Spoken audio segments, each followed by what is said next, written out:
July 12 edition of PFT OT, just 13 days away from the triumphant or otherwise return of PFT Live on Peacock, Sirius XM 85, Sky Sports, etc., etc., etc. Baker Mayfield making his official debut as a member of the Panthers, a multimedia assault on the senses. A little written article from Darren Gant, a little sit down with their in-house video team, a little press conference.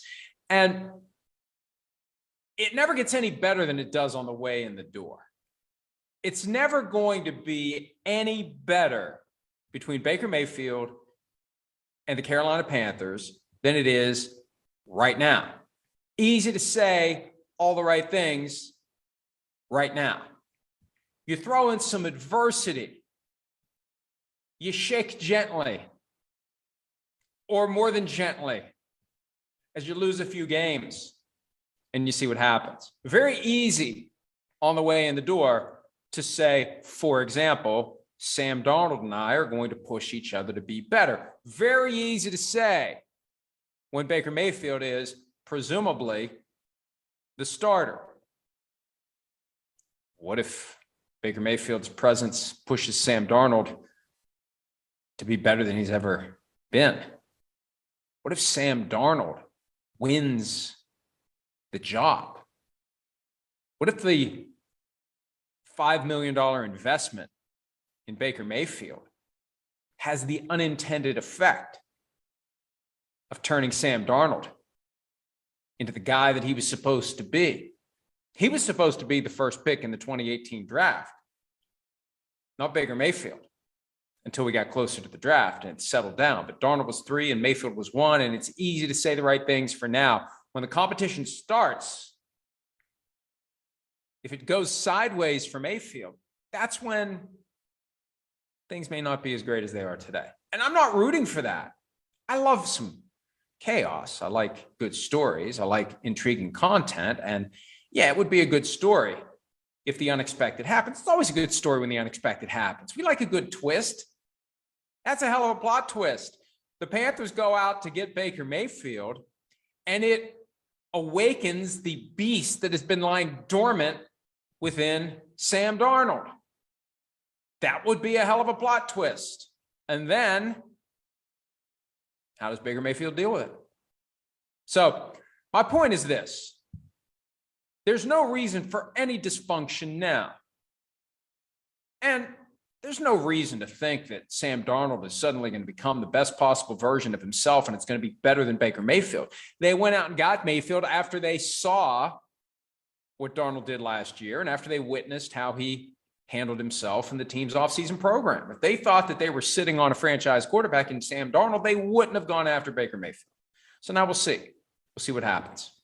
We'll see if adversity, if competition, if any type of unwelcome development causes Baker Mayfield to revert to the guy that we saw from time to time in Cleveland, a little surly, a little truculent with the media. Has he changed? Has he matured? Has he taken to heart the lessons learned in Cleveland? Or in his mind, are they wrong and he's right? It reminds me a little bit of what happened with Carson Wentz last year. Gets thrown out of Philly, finds safe harbor with a family member in Indy, in Frank Reich, and is able to say, it wasn't me, it was them. They were wrong. I was right. I'm not changing. I'm going to keep being who I am. Now, this year, Carson Wentz would be wise to realize it was him, and he'd better turn it around or he's going to be out of the NFL. Where's Baker Mayfield on the overall maturity scale? How seriously is he taking the criticism from his time in Cleveland? And what will happen when things inevitably go a little sideways? They're not going to go 17-0. Watch, now they're going to go 17-0. They're not going to go 17-0. They're going to lose a game. There's going to be a win that maybe doesn't go as well, like the Lions game last year when Baker Mayfield didn't talk to the media, even though the team won the game. He didn't have a good game. Surly about that, surly about a lot of things. And that surliness can propel him.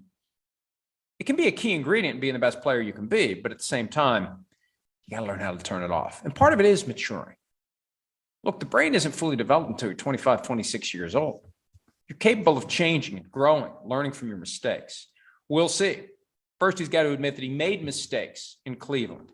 He may have emerged from his Cleveland experience thinking, they were crazy, I was sane, I'm going to keep behaving the way I always have. Plenty of Steelers fans think it's crazy that the powers that be have made an 8-figure money grab for naming rights to what was Heinz Field for 21 years and is now Acrisure. And we did a very unscientific poll, but I don't care what the margin of error is. When it comes in 97-3 on the question of, had you heard of Acrisure before today? And the no is 97% and yes is 3%. That's a pretty good indication that most people hadn't heard of Acrisure. I know I hadn't. I'm surprised it was 3.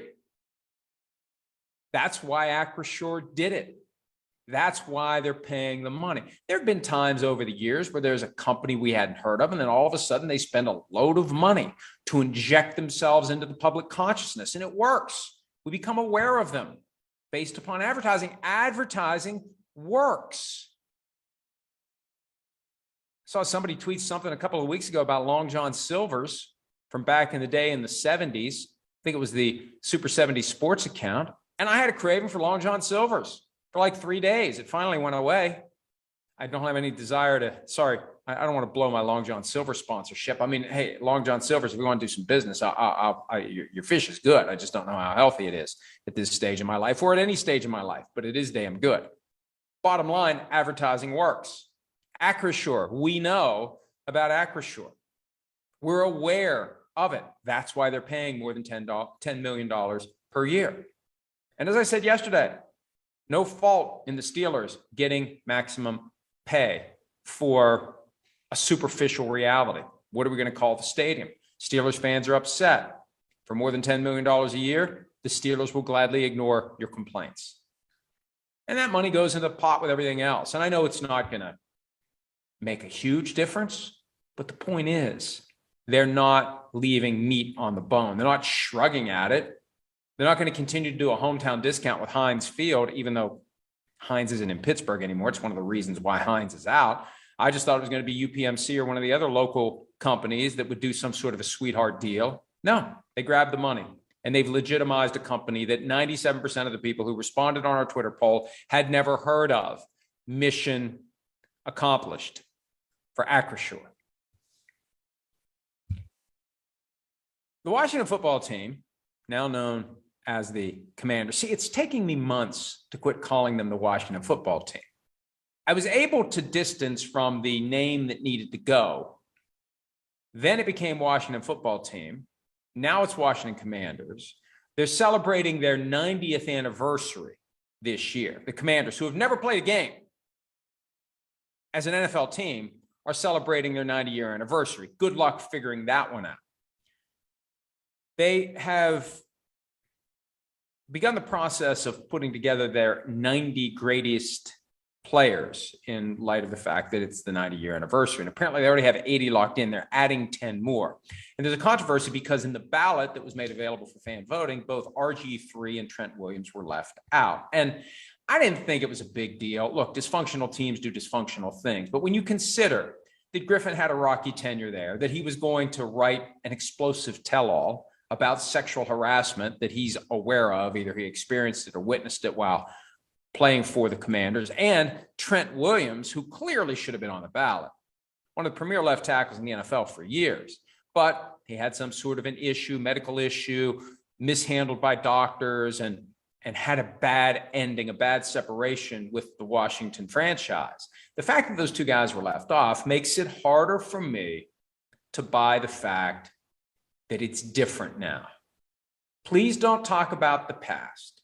It's different now. Look at this change we made. Look at that change we made. Look at this change we made. Look at that change we made. We're different now.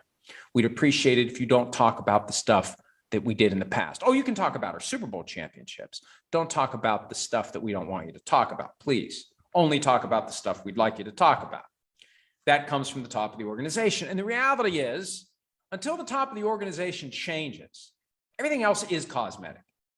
Until Daniel Snyder no longer has any presence, any say, any influence, I'm going to assume that anything that happens that seems weird, I'm going to assume, it's going to be my opinion, that it is a reflection of what he wanted. He didn't want, in my opinion, RG3 or Trent Williams to be included in that list, so they weren't. Some way, somehow, his fingerprints are on it. I'm going to assume that anything that happens that makes you say, same old Commanders, it's coming from the top until the top changes. And I don't know when the top is going to change. We've talked about this before. I think the league is afraid of him.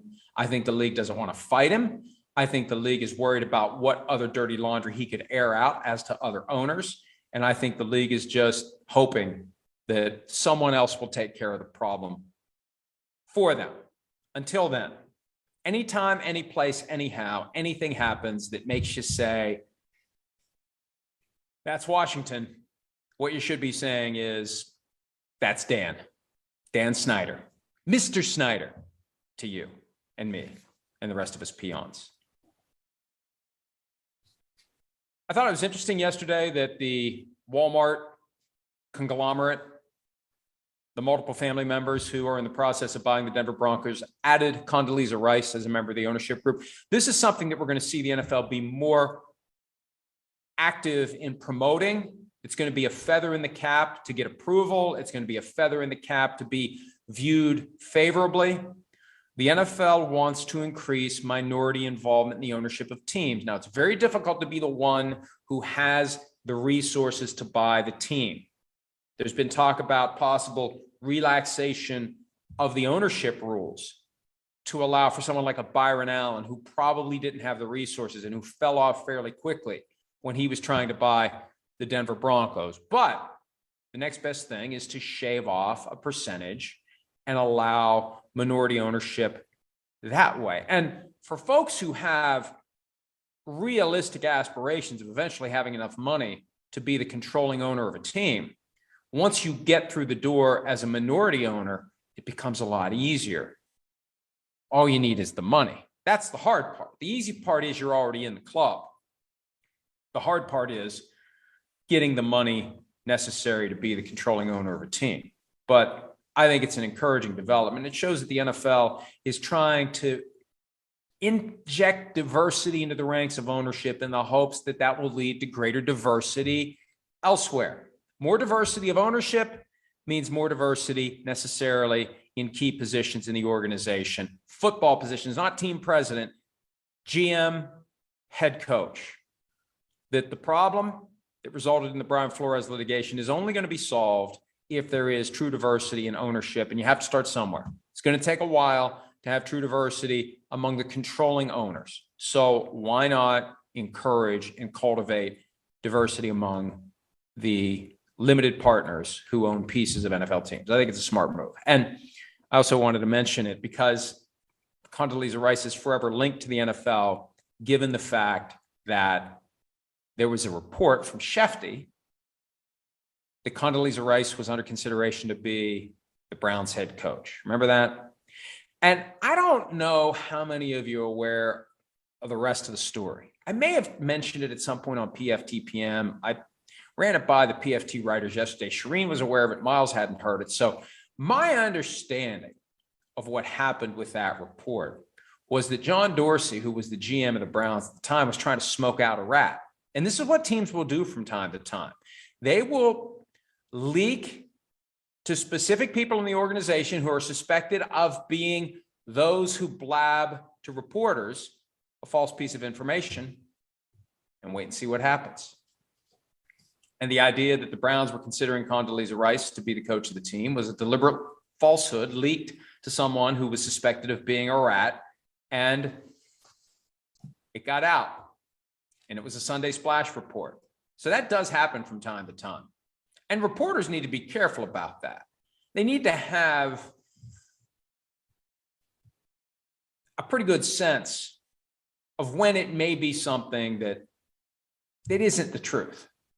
It may be something else is going on here. But one of the things to be aware of is the possibility, especially if there's someone that you keep going to in the organization that keeps giving you stuff and you know it's aggravating the powers that be. At some point, there may be a loose, disorganized effort to try to figure out who it is that's talking. And it's very easy to do. False information leaked to the people that you think may be the culprit.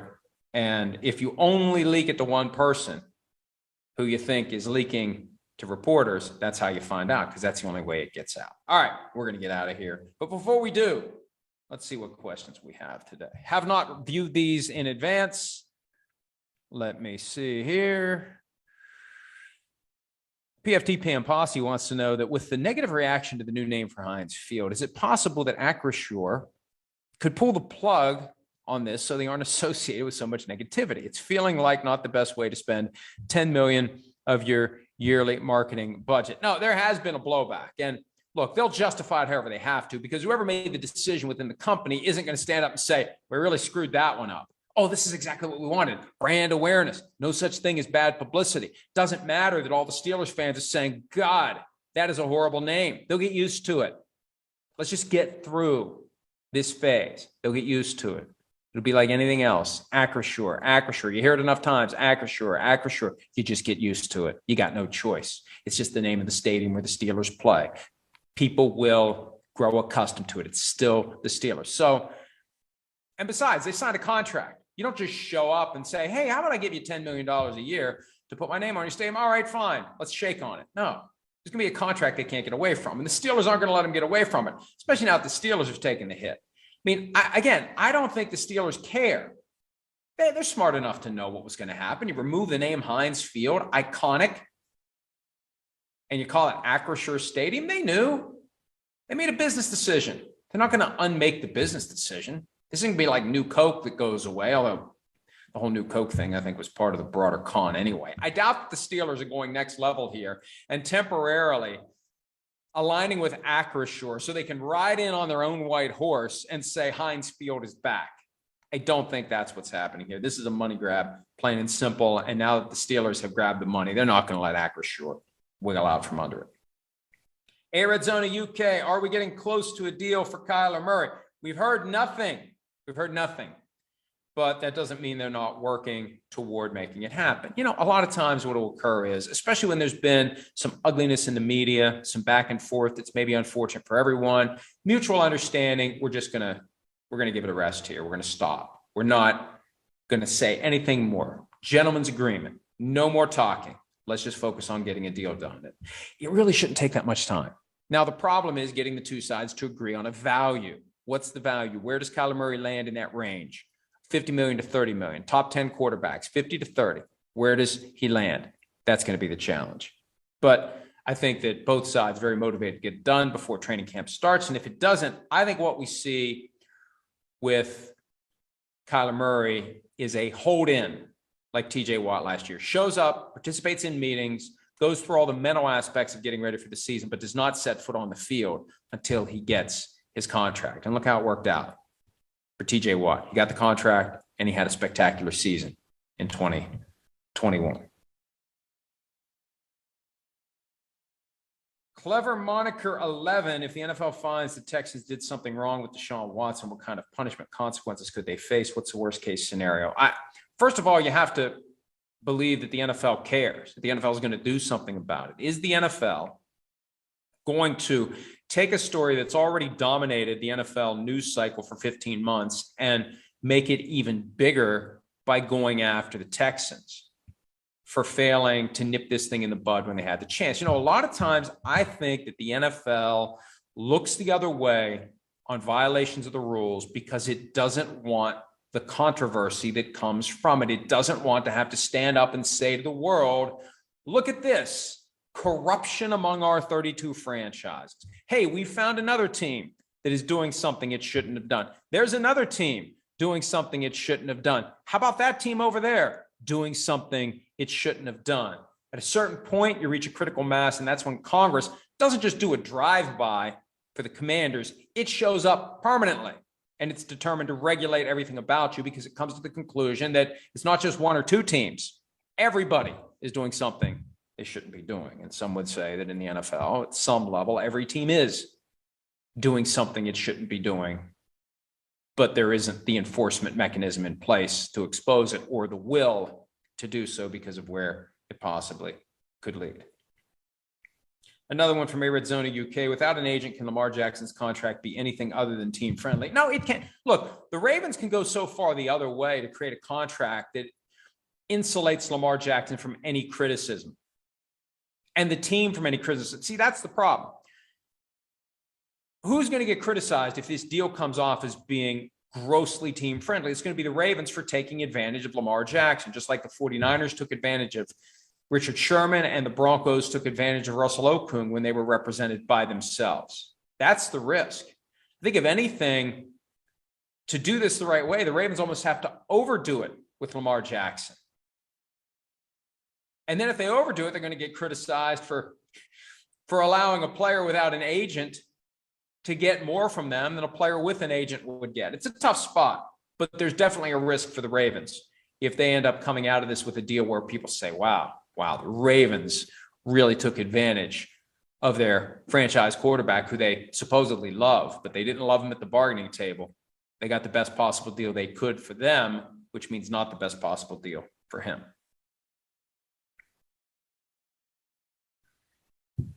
Oh boy. JPA football, Mr. Bonwell. Can you talk about the Schefter story you posted today and explain why he is still getting breaking news even with all the turmoil? Look, here's how it goes. And it's a very simple process, and it's laid out in the item that was posted by Ben Strauss of the Washington Post.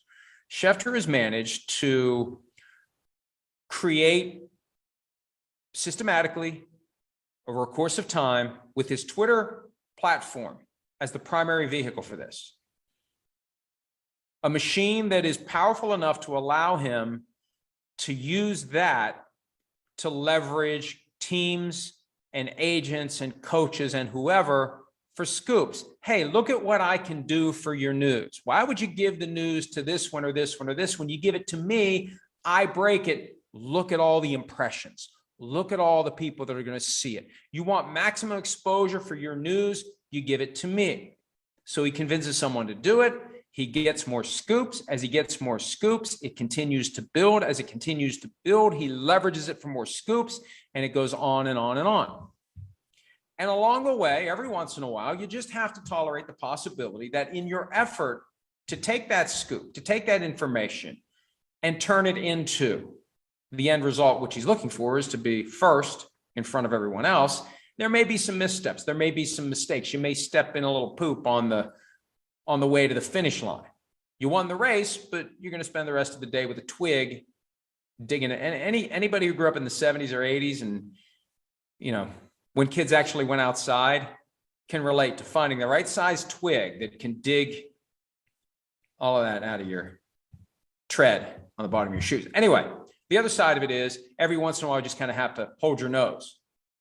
You got to hold your nose and take one for the benefit of the greater good.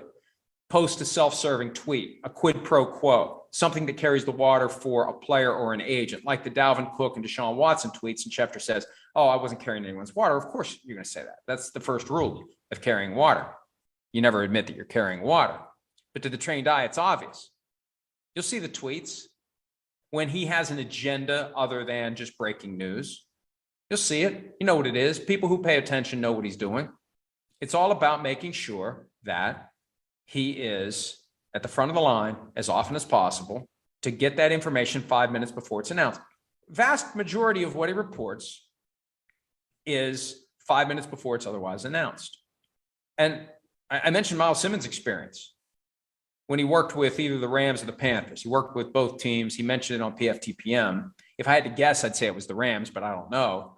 The idea that it was all engineered. Okay, we're going to announce this move. Here's how it's going to go. We're going to tell Schefter about it. He's going to report it. And then 5 minutes later, we're going to announce it. Okay, that's going to be the mechanism here. Because with nearly 10 million Twitter followers, you're going to get more attention if you give it to him before you put it on your own platform. Why waste the opportunity to curry favor with someone like Schefter and break it yourself when you can give him the 5-minute heads up. And what's it matter? It's 5 minutes. The other side of it too, and I don't know how relevant this is because Schefter's just not in that business of being critical of anyone. Every once in a while, you'll see him retweet something that is critical that was posted by one of his colleagues, but it's never his voice. It's never his opinion. He has minimal opinions. But one of the reasons to single someone out and give them a scoop is you think that part of the quid pro quo isn't just, hey, maybe once in a while you'll tweet something that's good for me, maybe bad for you, but good for me, but also you'll leave me alone. It's kind of like protection. Insurance against being harassed and harangued by a given reporter. Hey, if we give you that scoop, we kind of expect you to look the other way when we step in crap. That's part of the game too.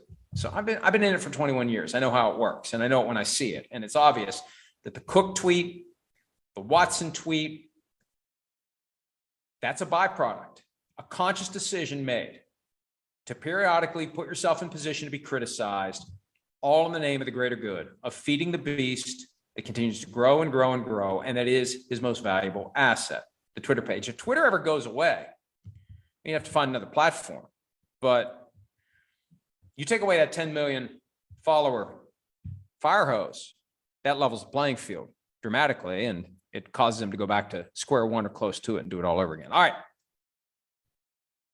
JR, the boss man, do you think the NFL will ever go to a 20-game schedule with no preseason to increase meaningful inventory for TV partners and fans, especially PSL and season ticket holders? I can't rule it out.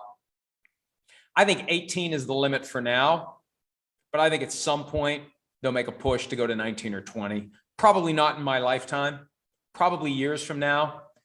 But there's too much money to be made through football games that are meaningful. Why are we staging games that are meaningless? Let's have games that are meaningful when you consider how much money you can make from them, not just TV rights, but gambling, real time, micro betting as the game unfolds. I guess people could do it for preseason too, but it's just got a different feel. You're going to have a much greater likelihood of drawing people in to place bets from the beginning of the game to the end of the game when it's a game that counts. Hey, we're doing it anyway. We got 20 games anyway. That was the excuse they used to go from 16 to 17. Hey, we're already playing 20 games. We've always played 20 games. Back in the 70s, before they went to 16 games, it was 14 regular season games and 6 preseason games. How messed up is that? But that's what it took to get your guys ready, because at the end of the season, they went home, they threw the cleats in the mud room, and they didn't do anything. They watched bowling and ate pork rinds and smoked cigarettes. They didn't stay in shape. They needed that time to get ready for the 14-game grind. Now, they don't need that. I mentioned TJ Watt earlier. He needed nothing to be ready for week 1. Nothing. He was already ready for week 1. So I could see it. I just don't think it's going to happen anytime soon. What else do we have here?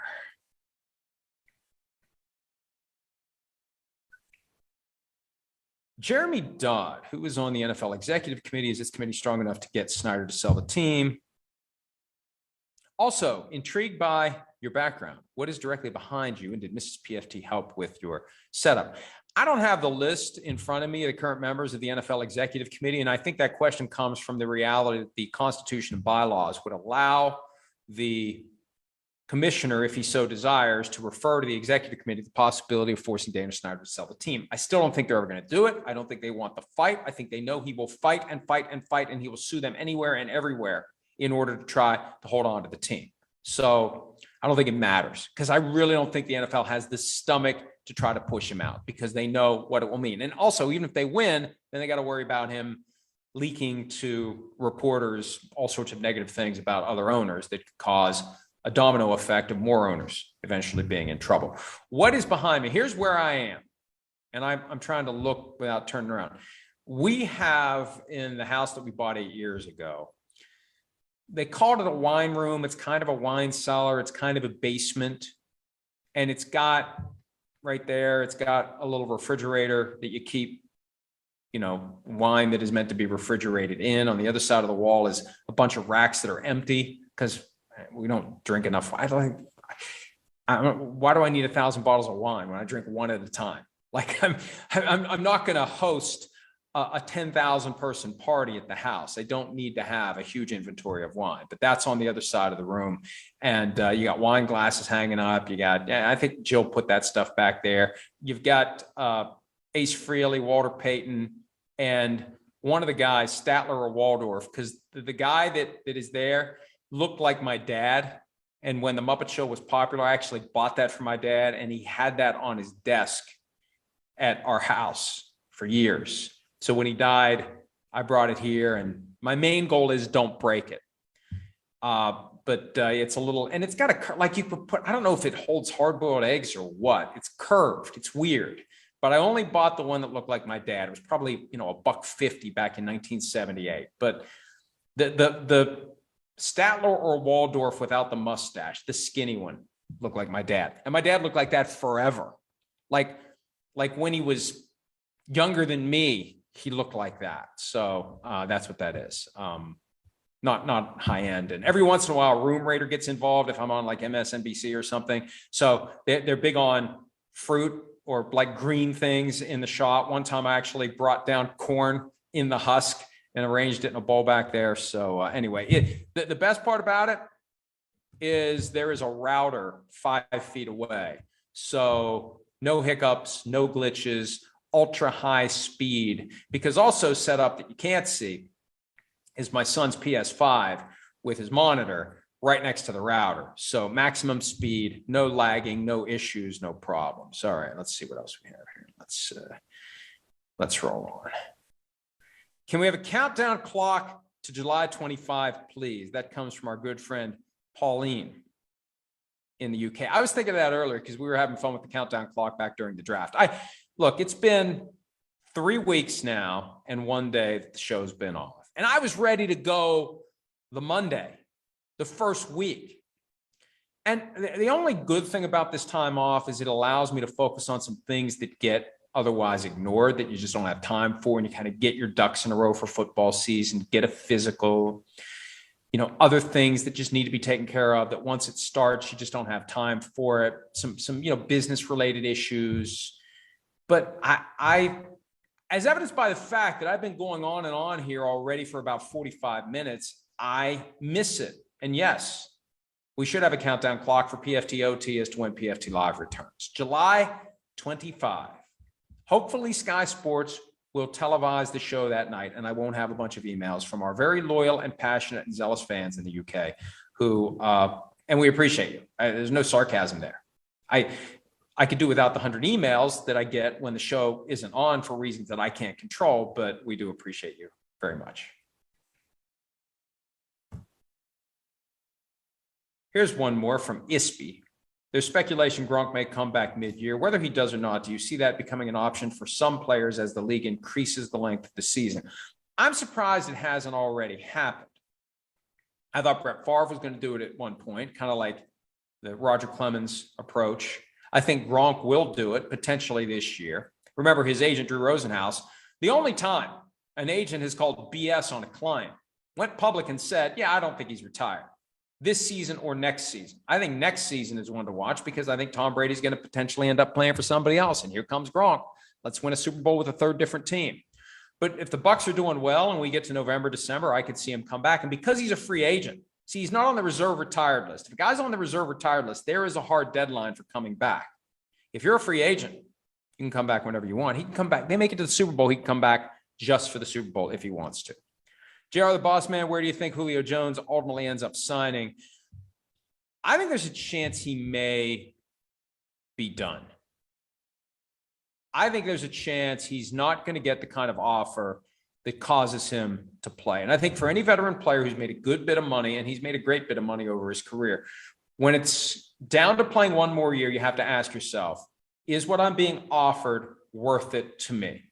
Is it worth doing everything I have to do to play another season? And he very well may be at the point where he just says it's not worth it. They're not offering enough. When Marvin Harrison was released by the Colts at a time when he was due to make $9 million, which was top of the market, he never played again because no one offered him enough to make it worth his while. Now, I think he wanted his $9 million, but he never played again because the offer never got to the point where he said, it's worth it to me to keep doing this. And I think for Julio Jones, we've seen a decline. It's real. He can't stay healthy, and that's fine. That's fine. Look, when you play football that many years, at some point your body gets to a point where it's not going to cooperate anymore. We age, we change. For the guys entering the league, they feel like it's never going to happen. For the guys who have been in the league for more than a decade, they understand. So I think that he doesn't play, but to tie it back to one of the earlier questions, maybe he's in that category of folks like Gronk, who at the right time, right after an injury, great opportunity to get that elusive ring. Maybe we see Julio Jones, but he's got to stay in shape.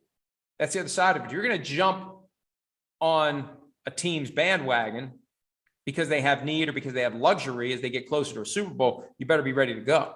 So he better be putting in the work to be ready to go so he can walk right through the door, get himself up to speed on the offense. And then by the time playoffs roll around, maybe he can make a difference. But it was disappointing last year with the Titans. And I think that sent the message to a lot of people that today's Julio Jones is a far cry from the one that we saw dominating in the Super Bowl and would have been the MVP, frankly, if the Falcons had managed to finish the job. We're finishing the job. I went longer than I wanted to today, but that's okay.